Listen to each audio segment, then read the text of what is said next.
우리가 이제 이번이 요한복음 4장 본문을 가지고 세 번째 말씀을 나누는 시간입니다. 요한복음 4장은 크게 두 가지의 이야기가 기록되어 있다고 그랬죠. 그래서 방금 읽으신 이 사마리아 여인의 이야기가 이제 1절부터 42절까지 이어지는 긴 분량의 이야기입니다. 그러므로 이 요한복음 4장을 이렇게 여러 부분으로 나누어서 읽고 또 이해하고 묵상하고 설교하는 것은 어쩌면 당연한 일일 수도 있습니다.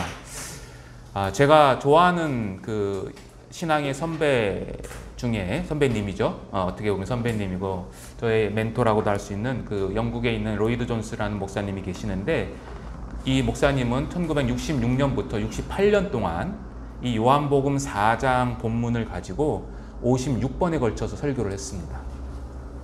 그리고 미국의 로이드 존스라고 불리는 제임스 보이스 목사님 같은 경우는 이 요한복음을 1970년부터 78년까지 8년 동안 요한복음을 강해했는데, 그 중에 요한복음 4장을 11번에 걸쳐서 설교를 하셨습니다.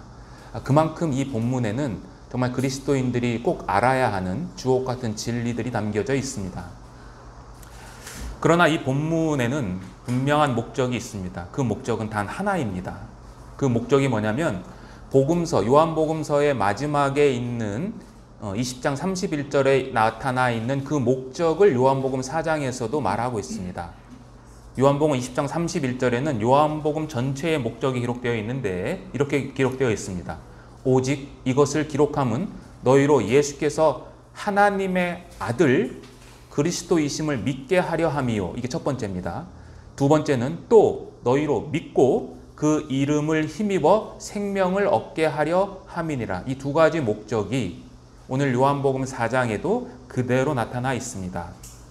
그래서 요한복음은 어느 장을 읽더라도 그 초점이 예수님의 신성, 예수님이 하나님의 아들이라는 것, 그리고 그 예수님을 통해서 영생을 얻는다는 것. 다시 말씀드리면 그 영생을 얻음으로 우리 그리스도인들이 하나님께 영광을 돌린다라는 내용으로 맞춰져 있습니다. 요한복음 4장에 실제적으로 그러한 내용들이 기록되어 있죠. 이 사마리아 여인이 처음에는 유대인 남자로 알았다가 나중에는 메시아, 그리스도라고 인식을 하고 그로 말미암아 구원받는 이야기가 바로 요한복음 4장입니다. 그리고 이 요한복음 4장에 있는 그 내용은 우리들에게도 동일하게 적용됩니다.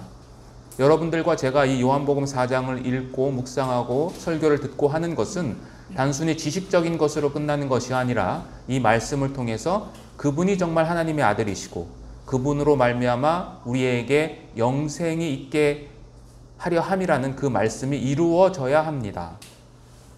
그래서 우리가 지난 두 번의 설교에서는 예수님이 누구신지, 그리고 그분이 이 사마리아 여인에게 주시려는 생수가 무엇인지에 대해서 배웠습니다.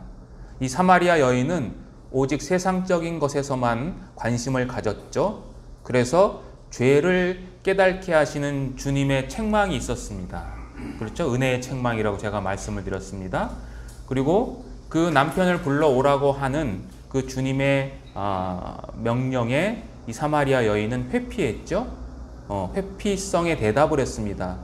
그 회피성의 대답이 예배라는 어떤 신학적인 이야기로 이야기를 돌렸음에도 불구하고 주님의 긍휼이 있으셔서 끝까지 이 사마리아 여인을 놓지 않으셨습니다.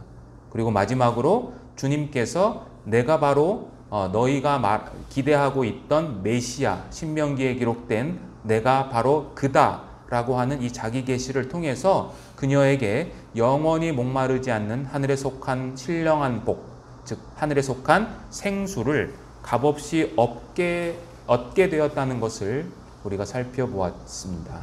그래서 이번 설교에서는요, 지난주에 이어서 이 죄인에게, 사마리아 여인에게 복음을 전하시는 주님의 모습을 조금 더 살펴보고요.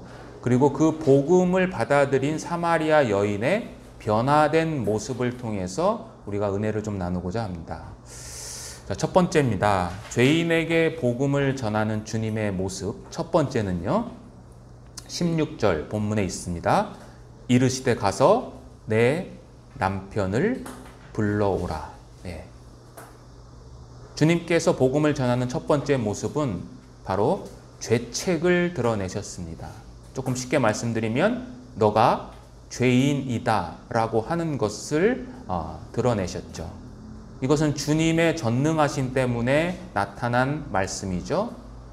사실 예수님께서는 이 여인에게 두 번의 명령을 하시죠. 첫 번째 명령이라고 하기보다는 요구였죠. 첫 번째 요구가 뭐였냐면 물 좀 달라 였습니다. 물 좀 달라. 그리고 두 번째는 요구이기보다는 명령입니다. 바로 내 남편을 불러오라입니다. 이 말씀으로 인해서 여인과의 대화가 전환점이 발생합니다. 그리고 주님에 대한 그 여인의 인식이 이 말씀 한마디로 인해서 바뀌죠. 뭘로 바뀝니까? 내가 보니 당신은 선지자입니다 라고 바뀝니다. 주님의 이 말씀은 어떻게 보면 예리한 송곳과도 같습니다. 히브리서 4장 13절에 보면 우리의 결산을 받으실 이의 눈앞에 만물이 벌거벗은 것 같이 드러난다라고 기록되어 있습니다. 이 히브리서 4장 13절에 있는 이 말씀은 구약성경 시편 139편 3절에 기록되어 있는 말씀을 그대로 옮긴 것이라고 할 수 있습니다. 시편 139편 3절에는 이렇게 되어 있습니다. 나의 모든 길과 내가 눕는 것을 살펴보셨으므로 나의 모든 행위를 익히 아시오니. 나의 모든 행위를 익히 아시오니. 바로 이 말씀이 그의 눈앞에 만물이 벌거벗은 것처럼 드러난다라고 하는 그 말씀과 같은 맥락입니다. 주님은 이러한 송곳 같은 질문을 통해서 그녀의 죄를 드러내십니다. 만약에 주님께서 내 남편을 불러오라 라고 하지 않고 지금 살고 있는 사람을 데려오라고 하셨더라면 어떻게 됐을까요? 이 여인은 죄책을 느끼지 못했을 겁니다. 왜냐하면 예수님이 남편이 아니라 지금 살고 있는 남자라고 했기 때문에 이 여인은 당당하게 지금 자기와 동거하고 있는 그 남자를 예수님께 데려올 수 있었죠. 결국 예수님께서 이 남편이라고 하는 이 한 낱말을 통해서 그녀의 모든 실상을 꿰뚫어 보고 계신다라는 것을 알려주신 겁니다. 그리고 이 남편이라고 하는 이 단어는 한 단어이지만 여인, 그러니까 세상적인 것에만 몰두하고 있었던 그 죽어있는 여인의 영혼을 깨워서 영원한 세계를 바라볼 수 있도록 만든 결정적인 말씀입니다. 우리가 전도를 할 때 우리가 상대방에게 하는 어떠한 말이 또는 짧은 단어가 우리가 예상치 못한 결과를 불러일으킬 때가 있습니다. 왜냐하면 우리는 그 사람을 아는 것이 아니라 우리와 함께 하시는 성령님께서 그 사람의 마음을 알기 때문에 그 사람에게 꼭 적합한 말을 할 수 있도록 우리를 인도하시기 때문입니다. 로마서에 보면 성령은 깊은 것, 하나님의 마음까지도 통달하신다고 그랬거든요. 우리는 하나님의 마음을 알 수 있어요, 없어요? 우리는 100% 알 수 없습니다. 성경에 하나님의 뜻은 담겨져 있지만 하나님이 무엇을 원하는지 우리는 알 수 없으나 성령님께서는 하나님의 깊은 속까지 꿰뚫어 보고 계시기 때문에 이 인생들의 마음을 꿰뚫는 것은 쉽게 얘기해서 누워서 떡먹기입니다. 그러니까 우리가 전하는 그 어떠한 말이 하나님께서 역사하시면 그 사람의 삶을 송두리째 바꿔놓을 수 있는 유일한 기회가 될 수 있다는 것입니다. 그리고 내 남편을 불러오라 라고 하는 이 말과 아울러 여인이 동네에 들어가서 외쳤던 말이 뭐죠? 내가 행한 모든 일이라고 합니다. 내가 행한 모든 일을 내게 말한 사람을 와서 보라 라고 합니다. 즉 여인은 동네로 들어가서 이제 예수님을 전하는데 그 예수님을 전할 때에 그 예수님의 인품이나 또는 예수님의 외모나 예수님이 가르쳐 주신 예배에 대해서 말한 것이 아니에요. 물론 그런 것들도 예수님께서 말씀하신 것이기 때문에 진리이지만, 이 여인이 동네로 들어가서 가장 첫 번째 한 말이 내가 행한 모든 일이라고 했다라고 하는 것은 여인의 마음속에 가장 먼저 떠오른 것이 바로 내 죄, 자신의 죄였다라는 것을 우리에게 알려줍니다. 그러니까 그녀가 동네로 들어간 것은 그 죄에 대한 민감한 반응으로서 복음을 전하게 되는 계기가 된 거예요. 성경은, 기독교는요, 쉽고 위안을 주는 종교가 아닙니다. 물론 위안을 줍니다. 그러나 그 위안은 먼저 하나님으로부터 임하는 그 거룩하심으로 인해 우리가 철저한 죄인이라는 것을 깨달은 이후에 위안이 주어지는 겁니다. 그래서 이 성경은 이중적인 어떠한 그 뜻을 우리에게 보여줘요. 이중적으로 보여줍니다. 첫째는 뭐냐면 예수 그리스도 안에서 하나님에 대해서 알려줍니다. 그러니까 예수님을 통해서 하나님이 누구신지, 그 하나님이 얼만큼 거룩하신 분인지에 대해서 알려주고, 그리고 두 번째는 우리 자신에 대해서 알려줍니다. 그 하나님의 거룩하심 앞에 우리 인생이 얼마나 큰 죄인인지, 정말 구더기만도 못한 인생이라는 표현이 있는데 그러한 것만큼 낮은 자로서의 인간의 모습을 보여줍니다. 근데 이 두 가지의 이 말씀은 서로 연관되어 있어요. 그러니까 하나님의 거룩하심과 인간의 죄인이라고 하는 것은 결국 다른 말로 말씀드리면 내가 죄인이라는 것을 모르는 사람은 하나님을 알지 못하는 사람이에요. 내가 죄인이라는 것을 아는 사람만이 하나님을 아는 사람입니다. 구약이나 신약 성경에 보면 많은 신앙의 인물들이 하나님을 만났을 때에 즉각적으로 자신의 죄를 고백합니다. 모세도 그랬고요. 이사야도 그랬습니다. 이사야는 하나님께서 나타나시니까 내가 화로다를 3번 외칩니다.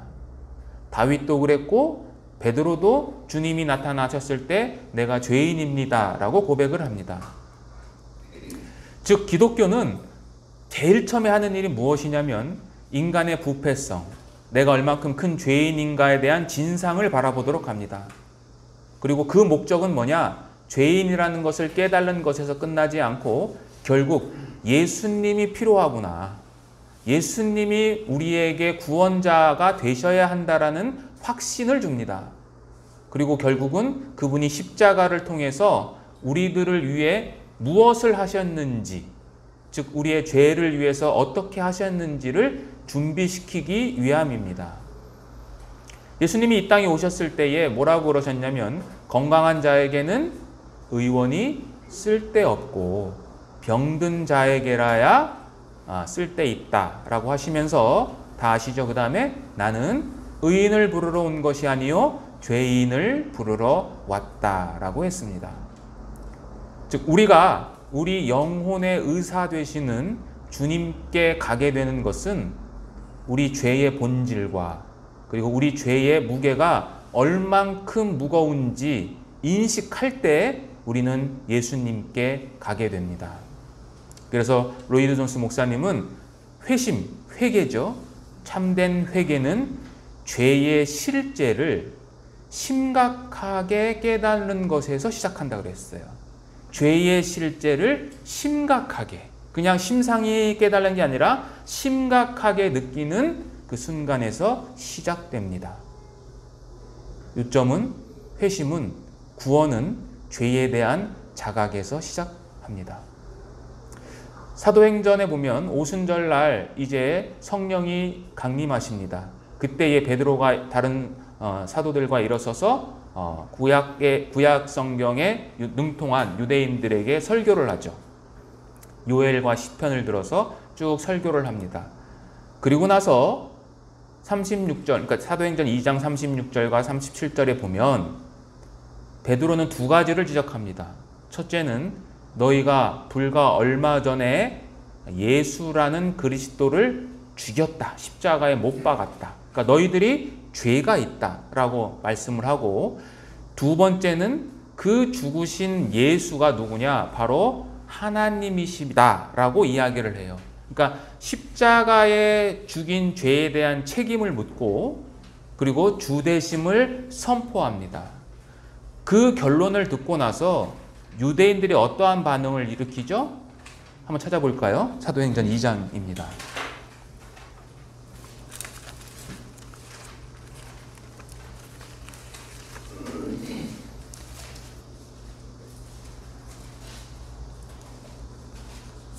(2장) 36절과 37절입니다.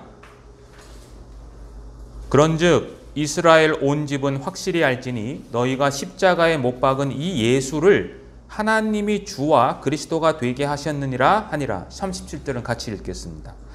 그들이 이 말을 듣고 마음에 찔려 베드로와 다른 사도들에게 물어 이르되 형제들아 우리가 어찌할꼬 하거늘. 그들이 이 말을 듣자마자 형제들아 우리가 어찌할꼬 라는 말을 하게 되는데, 그 원인이 뭐예요? 마음에 찔렸다라고 되어 있습니다. 여기 찌르다라고 하는 이 단어는 바늘이나 송곳과 같이 아주 날카로운 것에 찔려서 고통스러운 상태가 지금 지속되고 있다라는 표현입니다. 어떤 분은 이 요한복음 2장 베드로의 설교가 여기에서 끝난 것이 아니라 그들의 죄의 심각성을 느끼는 그들 때문에, 그들이 지금 말을 했잖아요. 형제들아 어찌할꼬. 이 말 때문에 베드로의 설교가 끝이 났다라고 이야기를 해요.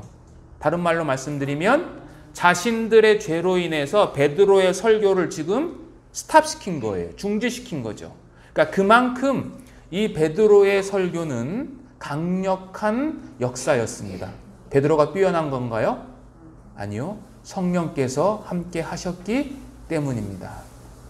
그래서 죄에 대한 이러한 자각은 단순한 죄책감은 아닙니다. 우리가 죄인이라고 하는 것은 어떻게 죄인이라는 것을 알게 되는 거냐면 하나님과의 비교를 통해서 아는 거예요. 그러니까 하나님이 얼만큼 거룩하신가가 알면 알수록 우리의 죄는 더 심각하게 나타나는 거죠. 그래서 이 죄를 깨달는 것은 굉장히 중요합니다. 죄를 깨달는 것은 신약 성경의 첫 번째 가르침이에요. 여러분들 혹시 구약의 마지막 성경이 무엇인지 아십니까? 말라기입니다. 신약 성경의 첫 번째가 뭐죠?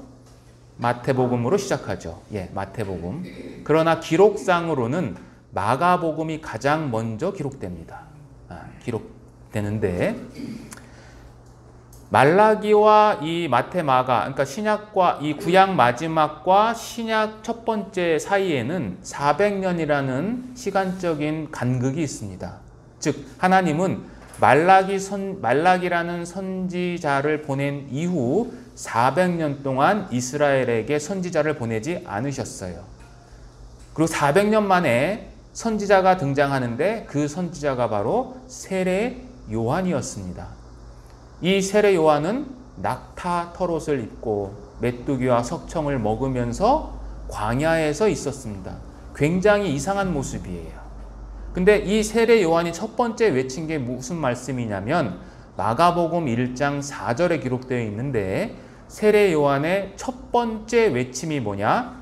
죄사함을 받게 하는 회개의 세례였어요. 그러니까 신약의 첫 번째 가르침이 뭐냐? 죄사함을 얻게 하는 회개를 가르친 거예요. 회개를 가르쳤습니다. 죄를 깨닫게 한 겁니다. 죄를. 근데 그 대상이 누구였습니까? 이방인이었나요? 아니요. 하나님의 백성이라고 자처하고 자랑했던 유대인들과 종교인들에게 너희들 회개해야 된다라고 외쳤습니다.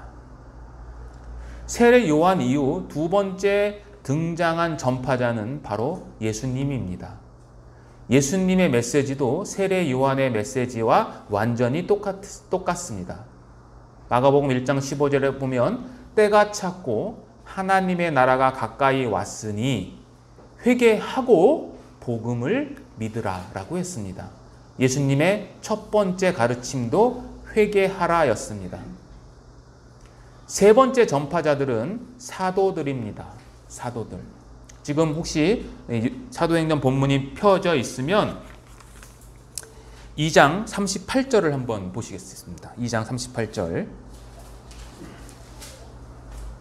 베드로가 이르되 너희가 뭐하여? 회개하여 각각 예수 그리스도의 이름으로 세례를 받고 죄사함을 받아라. 그러니까 사도들도 첫 번째 가르치신 것이 뭐냐면 회개해라라는 겁니다. 회개해라. 회개해라. 사도행전에는 중요한 두 사람이 있습니다. 첫 번째는 베드로고요. 다른 한 사람은 바울입니다. 바울의 가르침은 무엇이었는지 살펴보겠습니다. 사도행전 18장입니다.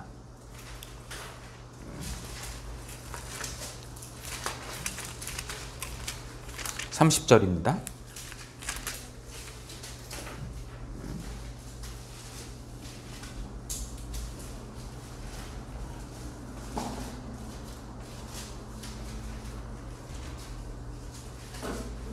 (30절이) 없죠. 예, 제가 지금 조금 헷갈린 것 같습니다.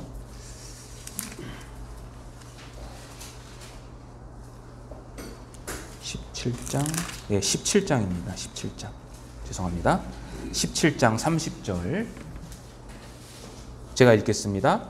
알지 못하던 시대에는 하나님이 간과하셨거니와 이제는 어디든지 사람에게 다 명하사 회개하라 하셨으니. 예. 아테네에서 철학자들에게 했던 바울의 외침도 하나님께서는 회개하라라고 하셨다라는 겁니다. 여러분들과 제가 잘 알고 있는 이 복음은 자신의 참 모습, 즉 내가 죄인이고 내가 그 죄로 인해서 무기력하고 그 죄로 인해서 절망하는 것을 보는 것으로 시작됩니다. 복음은 절망에서 시작돼요. 이것은 언제나 성령께서 먼저 일으키시는 결과입니다. 우리에게 만약 이러한 경험이 없다라면 우리는 그 주님의 은혜가 임할 때까지 여전히 불안한 위치에 서 있는 겁니다. 다른 말로 우리는 은혜 받을 소망이 아직 없는 상태입니다. 그러니까 여러분들이 지금 느껴야 하는 것은 우리가 성경을 읽으면서 하나님의 거룩하심과 나의 참된 모습을 인지해야 되는 겁니다. 그것을 성경은 회개라고 해요. 회개. 여러분들 회개라는 말 많이 들었는데 오늘은 이 회개에 대해서 조금 더 살펴보고자 합니다. 성경에서 말하는 참된 회개가 무엇일까요? 다른 말로 성경적인 죄 깨달음이라는 것은 무엇일까? 첫째는요, 부정적으로 말씀드리겠습니다. 잘못을 인식하는 것은 회개가 아닙니다. 잘못을 인식하는 것은 바리새인들과 같은 종교인들도 할 수 있고요. 그리고 도덕적이고 윤리적인 자연인이라고 하죠. 그러니까 구원받지 못한 사람들도 그 같은 인식이 있습니다. 우리가 죄를 지으면 이거 잘못했구나 인지를 해요. 그러나 그 인지하는 것이, 인식하는 것이 회개는 아닙니다. 그건 성경에서 말하는 회개가 아니에요. 두 번째는 잘못을 한 후에 사람들은 후회를 합니다. 그죠? 일시적으로 슬픔을 느끼기도 해요. 내가 왜 이랬을까? 그리고 나는 이것밖에 안 돼? 라고 하는 자신을 끌어내리는 감정 등이 있어요. 그러나 그것도 진정한 회개는 아닙니다.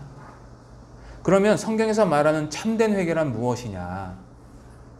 첫 번째는요, 우리의 본성 자체가 죄로 가득하다는 사실을 깨닫는 겁니다. 그러니까 내가 무언가를 해서 이건 잘못됐어 라고 아는 것이 아니라 나라는 존재가 하나님의 보실 때는 죄덩어리구나 라는 것을 깨닫는 거예요. 우리의 행동이 잘못되었다는 것을 아는 것이 아니고요. 내 상태, 내가 아무것도 안 하고 있지만 내 상태가 하나님 앞에 문제가 있구나, 문제 있는 사람이구나 라는 것을 아는 것이 참된 회개예요. 주님이 사마리아 여인에게 죄를 지적했잖아요. 그 죄가 내 남편을 불러오라고 했어요. 그죠? 그 사마리아 여인이 일평생 지은 죄 중에 남편을 다섯 두고 지금 동거하는 죄만 있겠습니까? 그렇지는 않을 거예요. 우리가 모르지만 그녀 역시 수없이 많은 죄를 지었을 거예요. 그런데 그 단 한 가지의 죄를 지적했지만 예수님께서 사마리아 여인이 동네에 들어가서 외쳤던 말은 내가 행한 동거한 일을 보라라고 하지 않았어요. 뭐라고 그랬죠? 내가 행한 모든 일을 보라고 한 거예요. 모든 일. 즉 여인은 자신의 본성을 깨달은 거예요. 아, 나는 하나님 앞에 여전히 죄의 덩어리에 불과하구나라는 것을 깨달은 거죠. 다윗도 마찬가지입니다. 다윗도 밧세바를 범하고 우리아를 죽이죠. 살인죄와 간음죄를 짓습니다. 그러나 이 다윗이 시편 51편에서 하나님 앞에 회개할 때는 내가 살인죄 지었습니다. 간음죄 지었습니다. 라고 하지 않았어요. 다윗은 내가 나를 보니까 모친이 죄 중에서 나를 잉태했구나 라는 것을 깨달아요. 그래서 다윗이 외친 것은 하나님이여 내 속에 정한 마음을 창조하시고 내 안에 정직한 영을 새롭게 해달라고 회개했어요. 그러니까 진정한 회개는 뭐냐? 내 본성이 무엇인구나라는 것을 깨달는 거예요. 로마서 7장 14절에는 바울이 이렇게 표현을 합니다. 여기서 나는 바로 바울 자신을 이야기하는 겁니다. 나는 육신에 속하여 죄 아래에 팔렸다라고 해요. 죄 아래 팔렸다. 내 본성이 뭐냐? 내가 원하는 것을 하고 싶지만 그것을 할 수 없는 무능력한 상태. 그것이 로마서 7장의 주제입니다.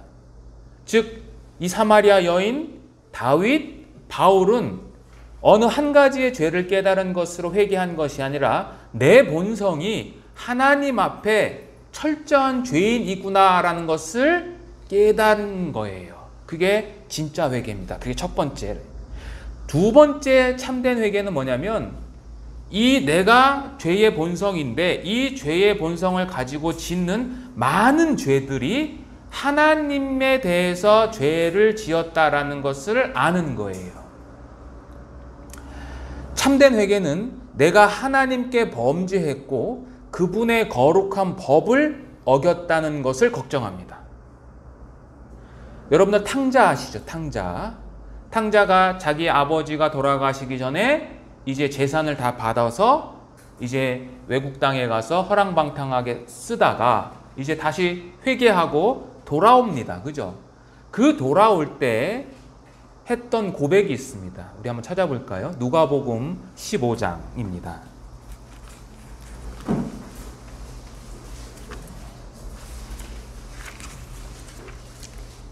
누가복음 15장 21절입니다. 21절.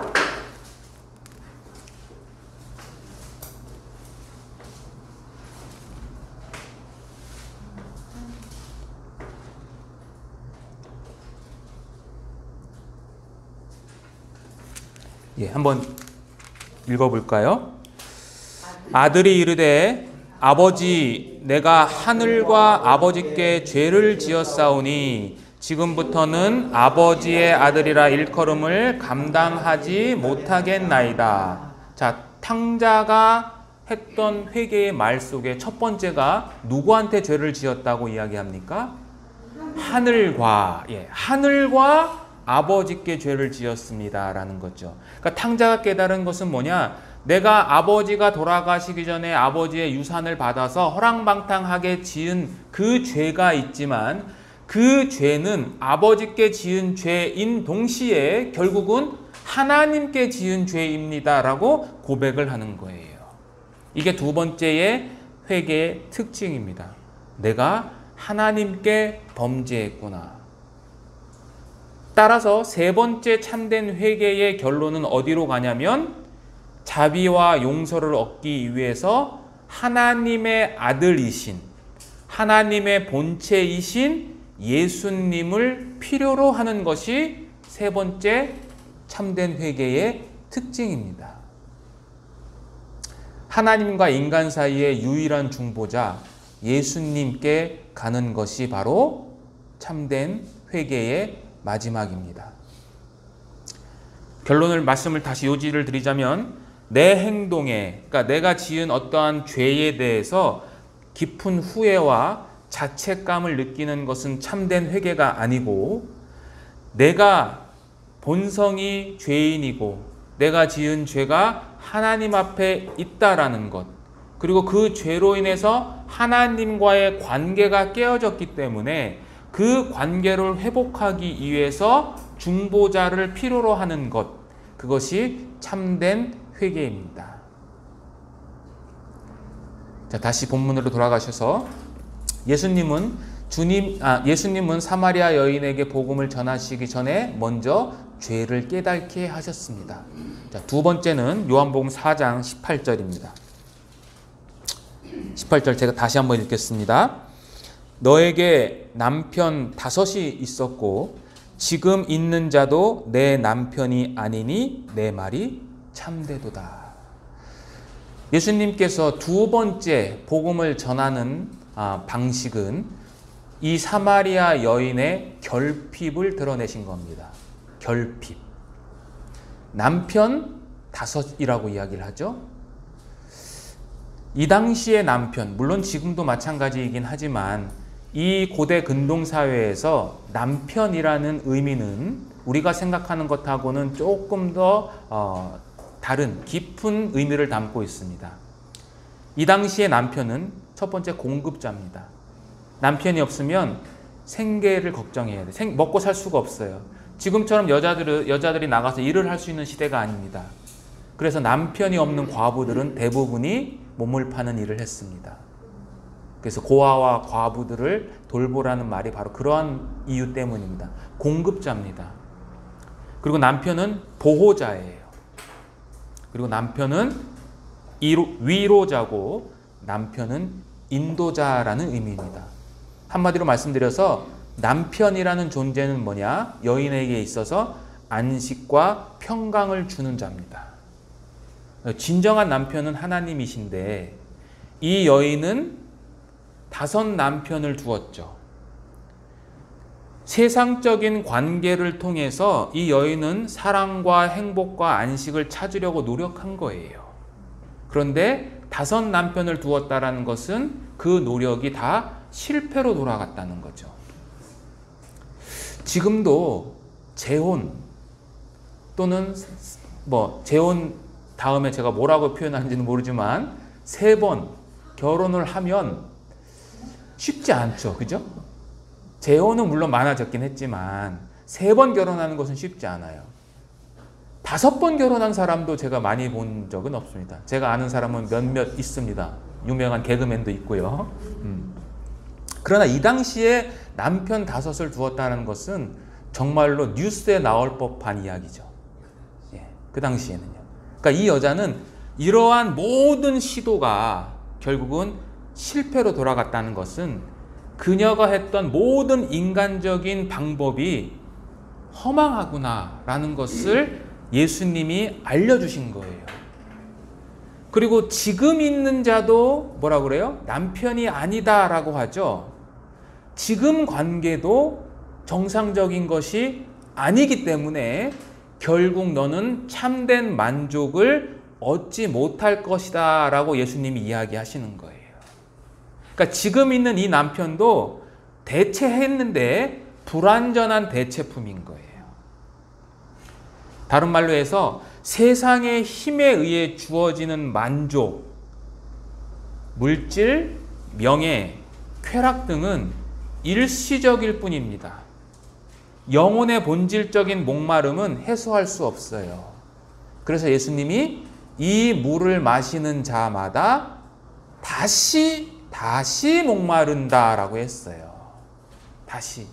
다시 목마른다는 것은 일시적으로 갈증을 해소할 수 있지만 영원히 그 갈증을 해소할 수 없다라는 거죠.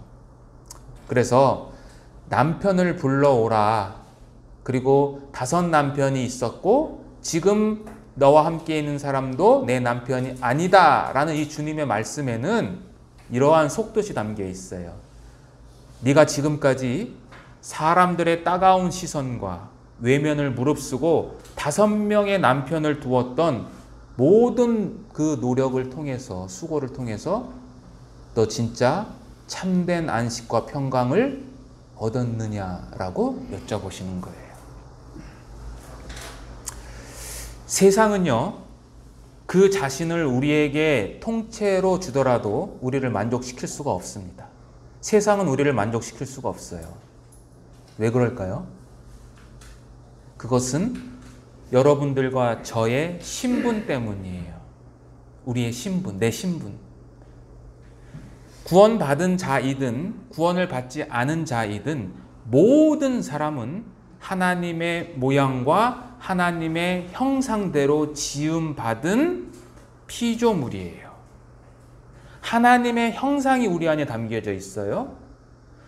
그러므로 세상은 우리 인간을 감당하기에 너무 작아요.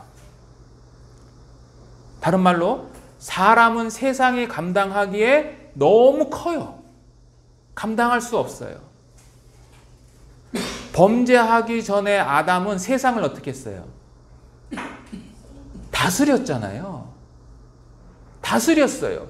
그 다스림을 받은 이 피조 세계가 우리에게 만족을 줄 수 있다? 불가능한 거예요. 세상은 궁극적인 만족을 주지 못해요.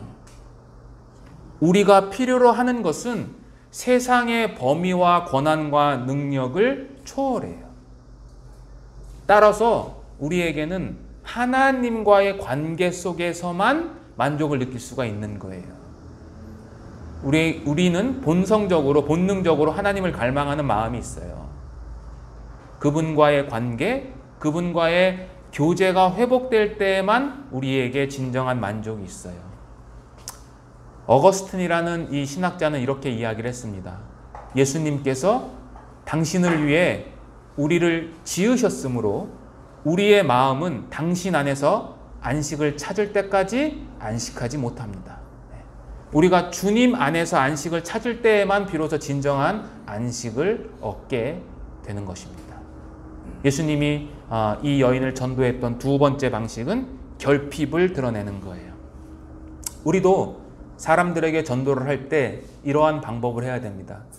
그 사람들의 부족함, 사람들마다 다 자랑거리가 있어요. 그리고 그 안에 풍족함이 있어요.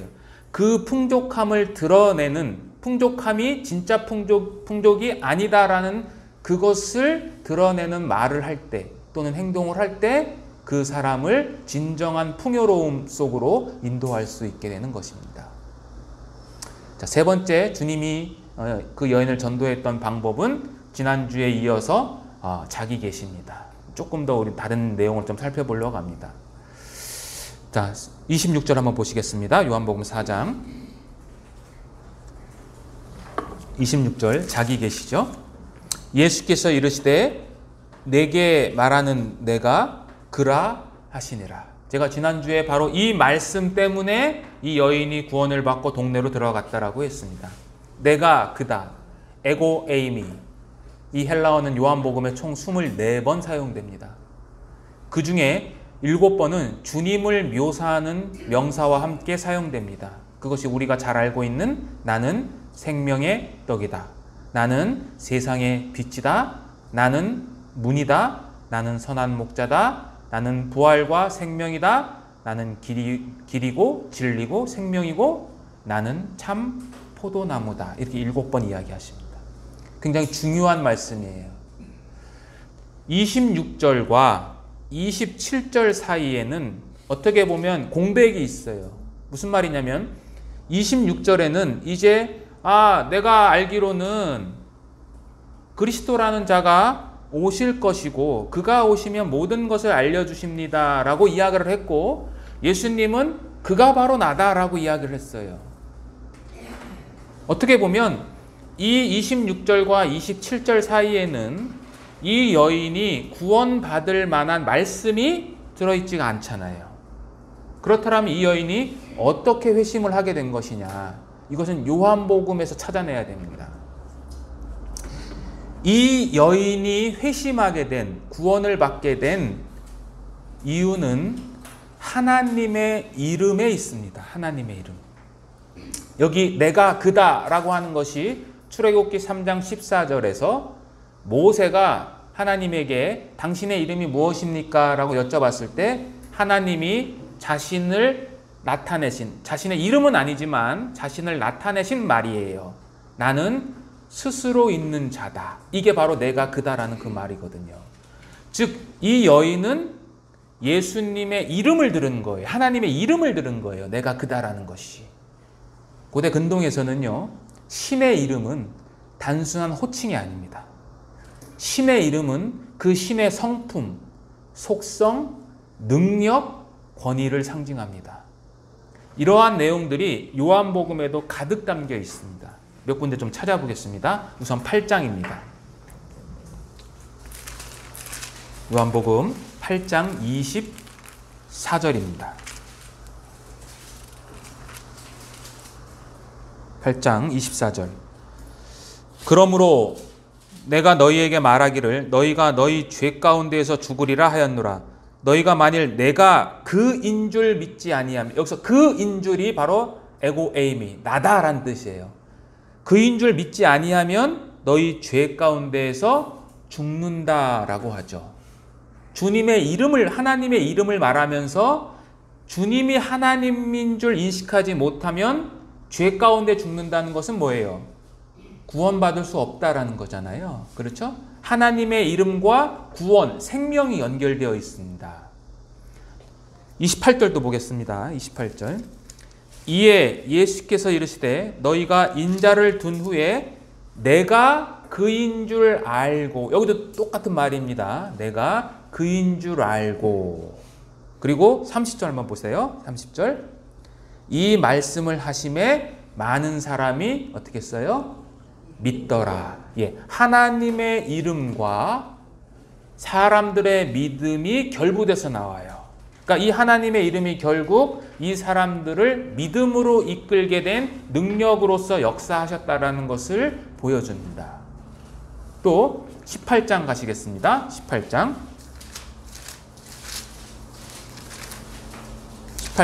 5절 한번 보세요. 18장 5절. 대답하되 나사렛 예수라 하거늘 이르시되 내가 그니라 에고 에이미 하시니 그를 파는 유다도 그들과 함께 섰더라. 6절을 한번 같이 읽어볼까요? 예수께서 그들에게 내가 그니라 하실 때에 그들이 물러가서 땅에 엎드러지느니라. 하나님의 이름이 선포되는 순간 유다와 예수님을 잡으러 왔던 로마 군병들이 뒤로 물러가서 땅에 엎드러지는 거예요. 하나님의 이름이 계시되자마자 그분의 능력이 나타난 거죠. 이러한 말씀들은 요한복음에 수도 없이 나옵니다. 또 여러분들이 잘 알고 있는 사도행전 3장 6절, 베드로가 미문에 앉아있는 이 거린을 이렇게 세울 때 뭐라고 하시죠? 내게 은과 금은 없으나 내게 있는 것을 너에게 준다. 그러면서 뭐라고 그럽니까? 나사렛 예수 그리스도의 뭘로? 이름으로. 이름으로.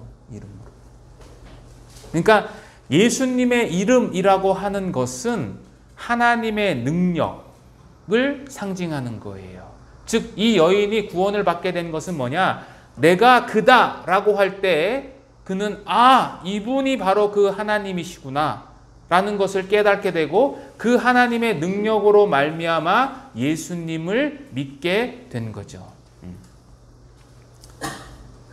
하나님의 이름이 선포됨을 통해서 그분의 능력이 임하게 되었고 그래서 회심한 새로운 사람이 된 것입니다. 사마리아 여인은요. 본문에는 사마리아 여인의 간증이 있나요? 간증. 회심 간증. 나 어떻게 해서 구원받았습니다. 나타나 있지 않습니다. 그럼 제가 질문을 하겠습니다. 우리 가운데에서도 구원받은 이후에 성도들과의 교제 가운데에서 구원의 간증을 안 하신 분들도 있고 하신 분들도 있을 거예요. 중요한 것은 그 사람이 또는 이 사마리아 여인이 회심의 간증이 없었지만 이 여인이 구원받았나요? 못 받았나요? 예, 받았습니다. 어떻게 받았는지 아시나요? 어떻게? 다시 본문 돌아가겠습니다. 요한복음 4장 39절 읽겠습니다. 같이 읽어볼까요? 여자의 말이 내가 행한 모든 것을 그가 내게 말하였다 증언하므로 그 동네 중에 많은 사마리아인이 예수를 믿는지라. 예. 그녀가 회심의 간증은 없었지만 그녀의 삶이, 그녀의 행동이 결국 많은 사람들을 주님께로 이끌고 왔잖아요. 그녀의 증언으로 인해서 많은 사람이 예수를 믿게 된 것, 그것이 바로 회심의 증거입니다. 우리가 유창한 간증을 하는 것이 중요한 것이 아니라 여러분들과 저의 삶을 통해서 구원받는 사람이 나타나는 것을 볼 때, 아, 저 사람이 정말 하나님의 생명을 받은 거듭난 사람이구나 라는 것을 아는 거예요. 그리고 두 번째는 이 여인의 변화된 모습을 통해서 이 여인이 거듭났구나 라는 것을 알 수 있습니다. 즉 그녀의 전도 그리고 그녀의 변화된 삶을 통해서 이 여인이 참으로 회심한 사람이구나 라는 것을 알 수 있는 거예요. 그래서 이 여인이 그러면 생수를 마신 이후에, 즉 주님을 만난 이후에 어떻게 변화됐는지 그거를 두 가지만 살펴보도록 하겠습니다. 28절입니다. 28절은 이렇게 말씀하고 있습니다. 여자가 물동이를 버려두고 동네로 들어가서 사람들에게 이르되. 첫 번째 변화된 모습은 물동이를 버려두고 동네로 들어갔다는 겁니다. 조금 전까지만 해도 모든 생각을 육신의 해갈에 초점을 맞추던 그 여인이 진정한 생수를 얻게 되자 더 이상 물동이를 생각하지 않았습니다. 왜냐하면 주님을 발견한 기쁨이 그 여인의 마음을 사로잡았기 때문입니다. 한마디로 내게 사는 것이 그리스도라고 하는 이 바울의 간증이죠. 빌립보서 1장 21절에 있는데 내게 사는 것이 그리스도라는 것이 이 사마리아 여인의 유일한 삶의 목표가 된 거예요. 그러나 여인은 주님을 만난 기쁨, 조금 더 깊게 말씀드리면 흥분을 해가지고 제정신을 잃어버려서 물동이를 잃어버린 것은 아닙니다. 왜냐하면 여인은 29절에 보면 내가 행한 모든 일을 내게 말한 사람을 어떻게 하래요? 와서 보라. 그러죠? 와서 보라. 그녀는 오라라고 했어요. 오라. 오라라고 했다라는 이 말은 마을 사람들을 데리고 우물로 돌아오겠다라는 의지를 표지를 하는 거예요. 그러니까 그녀는 어떤 면에서 다시 이 우물가로 돌아오기 위해서 의도적으로 물동이를 우물에 둔 것입니다. 제정신을 잃은 게 아니에요. 다른 말로 말씀드리면 그녀의 가치관이 바뀐 거예요. 물동이를 바라보는 시각이 바뀌었어요. 이처럼 복음을 듣고 거듭난 사람은 반드시 근본적인 가치관의 변화를 체험합니다. 주님을 발견하면 모든 것을 보는 시각이 완전히 바뀝니다. 이 여인은 세상의 물을 담을 수 있는 유일한 그릇이에요. 유일한 그릇을 버렸어요. 물론 완전히 버린 것은 아니죠. 왜냐하면 그녀의 삶은 계속해서 이어져야 하기 때문이에요. 예수님을 발견했지만 내일도 물을 뜰어 이 우물가로 와야 할 수도 있고 저는 왔을 거라고 생각합니다. 핵심은 뭐예요? 핵심은 이 물동이의 위치가 바뀐 거예요. 이제 이 여인에게 물동이는 그 여자의 삶을 지배하는 통제소가 아니에요. 이 여인의 삶을 지배하는 것은 예수님이에요. 그게 달라진 거예요. 예수님의 노예가 된 거예요. 예수님이 주인이 된 거예요. 구원받았다고 하는 것은요, 우리가 교회에 다닌다고 하는 것은 우리의 삶에 뭔가 덧붙여진 게 아니에요. 진정한 기독교는 주님을 주인으로 모시는 삶의 근본적인 변화예요. 우리가 그리스도의 마음을 갖는 것이에요. 그리스도의 마음을 갖는 것. 그게 진정한 회심의 증거예요. 우리가 변화되지 않았다면 우리는 자신을 살펴보셔야 됩니다. 그리고 이 변화된 삶은 그 어떤 증거 자료보다도 더 확실하고 명료하게 하나님의 살아계심을 증거해요. 실제로 수많은 기독교 변증가들이 하나님이 계시다라고 하는 이 변증을 할 때에 무엇을 제시하냐면 예수님께서 부활 이후 변화된 제자들의 모습, 그리고 역사 속에서 있었던 수많은 그리스도인들의 변화된 모습을 하나님이 살아계시다라는 증거로 제시해요. 우리가 사경회 때 보고 듣는 그러한 자료도 물론 도움이 되지만 내 삶이 변화된 것만큼 그 사람을 주님께 인도하고 하나님이 살아계시다라고 증거하는 것은 없어요. 근데 우리에게 그것이 있냐라는 거예요. 문제는. 있습니까?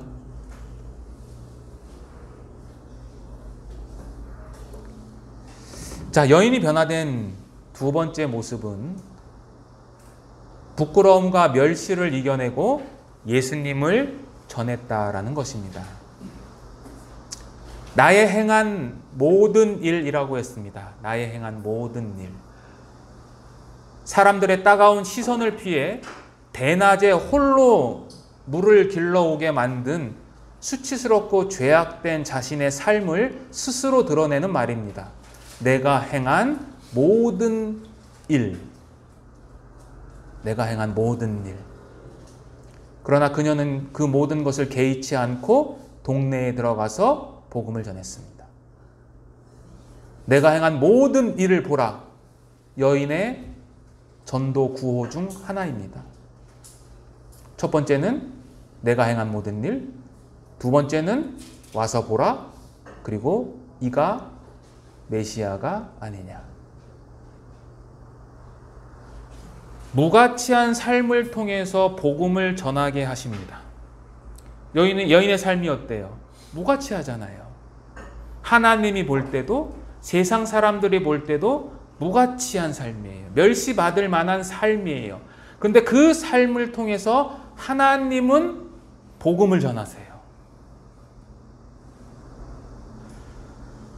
여러분들 혹시 고린도후서 4장 6절과 7절 한번 찾아보겠습니다. 예, 한번 찾아보겠습니다.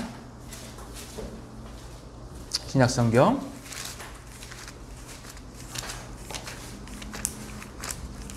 고린도후서 4장 6절과 7절입니다. 같이 한번 읽어볼까요? 어두운 데에 빛이 비치라 말씀하셨던 그 하나님께서 예수 그리스도의 얼굴에 있는 하나님의 영광을 아는 빛을 우리 마음에 비추셨느니라. 어두운 인간의 마음에 예수님의 빛이 비쳤어요. 구원을 받은 거죠. 7절. 우리가 이 보배를 질그릇에 가졌으니 이는 심히 큰 능력은 하나님께 있고 우리에게 있지 아니함을 알게 하려 함이라. 이 귀중한 보배를 질그릇에 가졌어요. 사마리아 여인의 질그릇에 하나님은 보배를 담아서 이 사마리아 사람들을 구원하는 데 사용하셨습니다. 그녀는 물동이는 버려뒀지만 그 자신이 영생을 주는 생수를 나르는 물동이가 된 거예요. 그녀 자신이요. 우리도 이러한 물동이가 되셔야 합니다. 무가치한 삶이지만 하나님이 사용하시면 그 무가치한 물동이를 통해서 생수를 줍니다. 여인은 사람들을 찾아갔습니다. 접근했죠. 그리고 여인은 와서 보라라고 했습니다. 내가 행한 모든 일을 내게 말한 사람을 와서 보라 초청합니다. 그리고 마지막으로 세상 사람들에게, 사마리아 사람들에게 이분이 바로 메시아다라고 고백합니다. 증언합니다. 그리고 이 모든 것은 강요나 예수님의 명령 때문이 아니라 뭐예요? 단순하죠? 그리고 자발적으로 행해졌어요. 너 가서 전도해. 너 동네에 가서 사람들 나에게 데리고 와 라고 예수님 말씀하지 않으셨지만 이 여인은 자발적으로 증인이 됐습니다. 여러분들은 자발적인 증인이십니까? 교회에서 구호를 외치고 플랜카드를 걸어야만 전도를 합니까? 아니면 설교단에서 전도해야 됩니다 라고 해야만 전도합니까? 우리는 자발적인 증인이 되셔야 됩니다. 여인은 자발적인 증인의 모습을 통해서 예수님과 제자들을 본받는 자의 표본을 우리에게 보여줍니다. 이 사마리아 여인, 정말 무가치한 삶을 살았던 그 여인이 여러분들과 저의 신앙에 있어서 모범을 보여줘요. 그녀는 주님께서 자신에게 먼저 찾아온 것처럼 사람들을 찾아갑니다. 예수님을 닮은 삶이죠.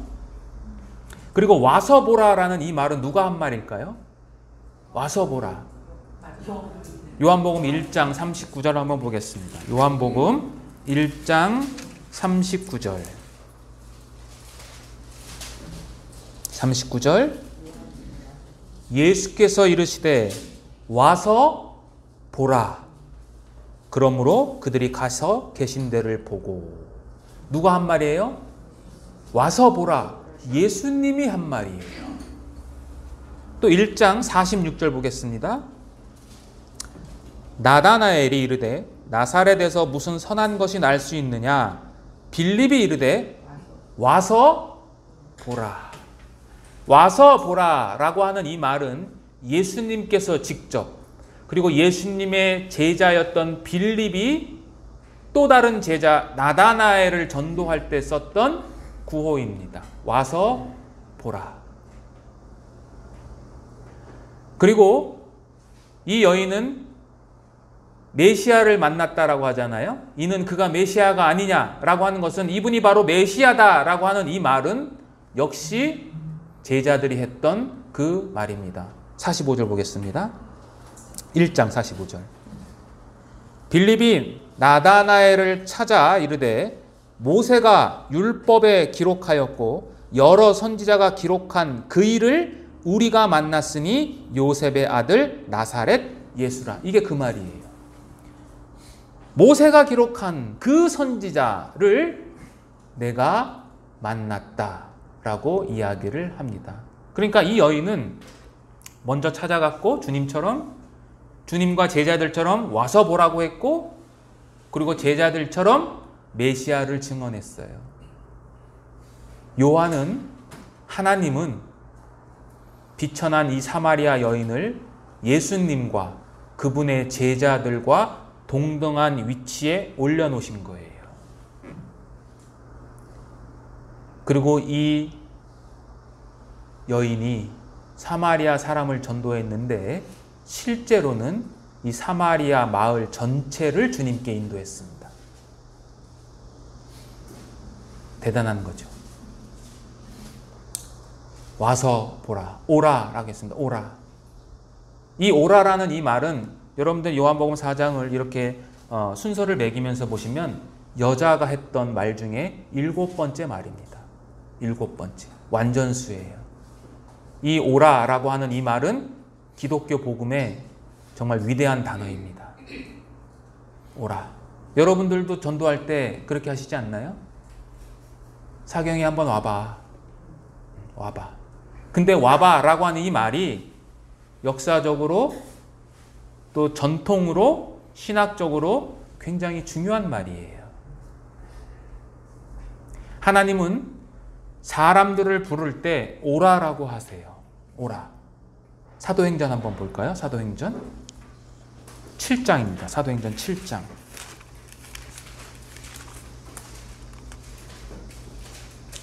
사도행전 7장입니다. 자, 이건 아브라함을 부르실 때인데 7장 3절.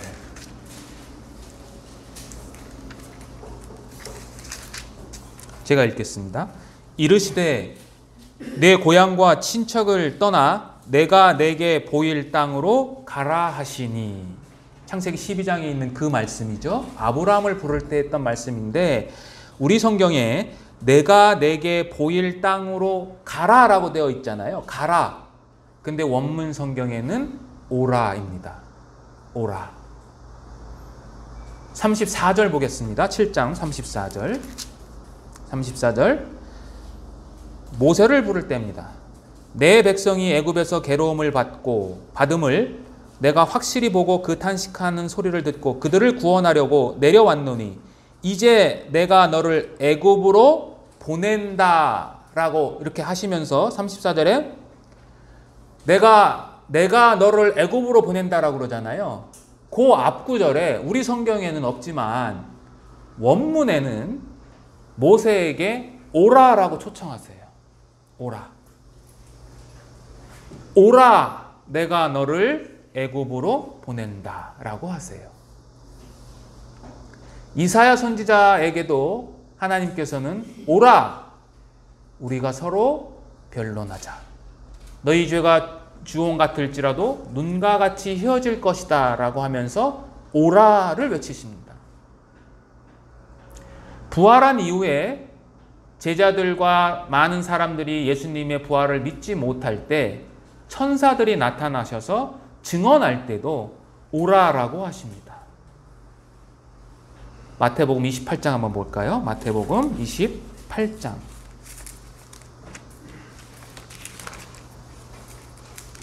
(28장) 6절입니다.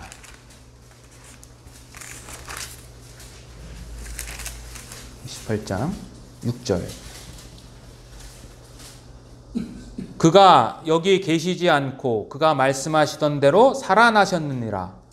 와서 그가 누우셨던 곳을 보라. 와서 보라. 예, 오라 하십니다. 오라. 천사도 오라고 해요. 그리고 예수님 자신도 마태복음 11장 28절에 수고하고 무거운 짐진 자들아 다 내게로 오라라고 하십니다. 오라. 이 낱말은 짧지만 정말 가장 위대한 초청입니다. 이 사마리아 여인의 오라가 여러분들과 저의 오라로 돼야 됩니다. 오라. 이 사마리아 여인은 우물가에서 예수님을 만났습니다.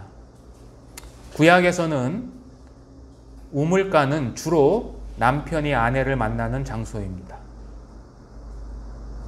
이삭이 그 아내 리브가를 얻게 된 것도 우물가였습니다. 야곱이 라헬을 만나 사랑에 빠진 곳도 우물가였습니다. 도망자였던 모세도 십보라를 만난 곳이 우물가였습니다. 이처럼 구약에서 신랑과 신부가 만나는 우물가입니다. 근데 그 우물가에 이제 누가 서 있느냐? 부정한 여인이 서 있어요. 부정한 그 여인이 세상의 힘으로 갈증을 해결하라고 했던 그 여인입니다. 그 여인이 누구입니까? 여러분들과 저의 모습이었습니다. 사마리아 여인은 사실은 우리 나타냅니다. 그런데 그 우물가에 영원히 버리지 않는 진정한 보호자고 위로자고 공급자이신 진정한 남편이 오셨습니다. 그리고 그 남편은 그 여인을 신부로 직접 맞이하셨습니다. 그녀에게, 여러분들과 저에게 그 우물가는 단순한 우물가가 아니라 하나님의 아들과 결혼하는 웨딩홀이에요. 그 우물가가요. 여인에게 예수님은 몇 번째 남자냐면 몇 번째죠? 7번째죠. 5 남편이 있었고 지금도 남편이 아니고 그 다음에 몇 번째예요? 7번째. 완전한 남편입니다. 진정한 남편입니다. 진정한 남편을 만난 그녀가 했던 첫 번째 일은 전도고, 영적으로 표현하자면 그녀는 예수님과 결혼하고 예수님의 자녀, 곧 믿음의 후손들을 낳았습니다. 여러분들은 예수님과 결혼을 하신 자입니까? 그럼 나를 통해서 영적인 자녀가 몇 명이나 탄생했습니까? 그리고 그 탄생한 영적 자녀가 주 안에서 건강하게 살고 있습니까? 만약에 그렇지 못한다면 여러분들은 아내로서의 행실을 올바로 하고 있지 않는 것입니다. 남편을 제대로 모시지 않는 것입니다. 이사야서에는 구원의 우물을 주신다라는 약속이 되어 있습니다. 한번 찾아볼까요? 이사야서 12장입니다. 이사야서 12장. 구약 성경입니다.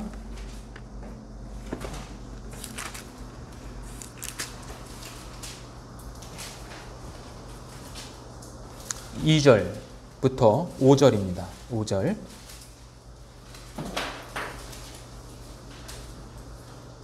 이사야서 구약성경 982페이지 2절에서 5절입니다. 우리가 천천히 한번 같이 읽겠습니다.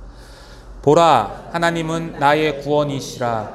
내가 신뢰하고 두려움이 없으리니 주 여호와는 나의 힘이시며 나의 노래시며 나의 구원이심이라.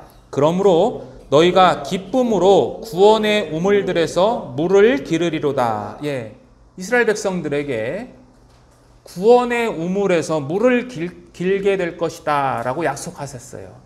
그리고 나서 그 사람들에게, 물을 기른 사람들에게 요구하는 것이 4절과 5절입니다. 4절 읽겠습니다. 그날에 너희가 또 말하기를 여호와께 감사하라. 그의 이름을 부르며 그의 행하심을 만국 중에 선포하며 그의 이름이 높다 하라. 여호와를 찬송할 것은 극히 아름다운 일을 하셨음이니 이를 온 땅에 알게 할지어다. 구약 성경에서 물은 특히 출애굽에서는 하나님의 구원 사역과 관련됩니다. 홍해를 가르셨고 마라에서 물을 주셨고 엘림내에서도 물을 주셨고 반석에서도 물을 주십니다. 이 구원의 우물을 기르게 된 사람들은 5가지를 하라는 거예요. 첫째, 그 구원에 감사하라. 그의 이름을 불러라. 그의 행하심을 만국에 선포하라. 그 이름이 높다 하라. 마지막으로 찬양하라. 우리는 진정 구원의 우물을 마신 자입니까?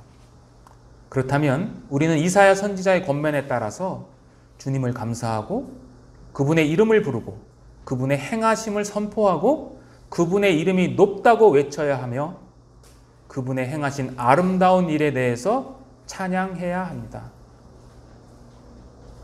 아직까지 갈증을 해결하지 못한 많은 사람들에게 구원의 우물을 마시라고 권해야 합니다.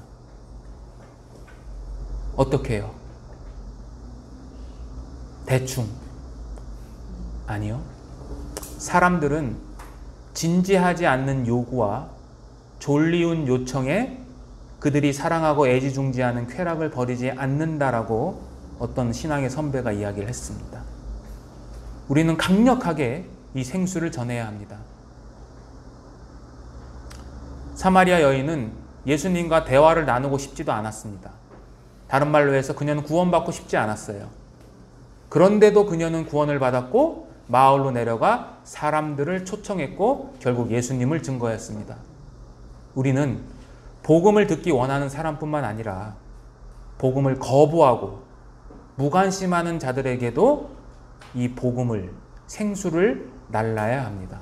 권해야 합니다. 그것이 여러분들과 저에게 주시는 하나님의 말씀입니다. 기도하겠습니다.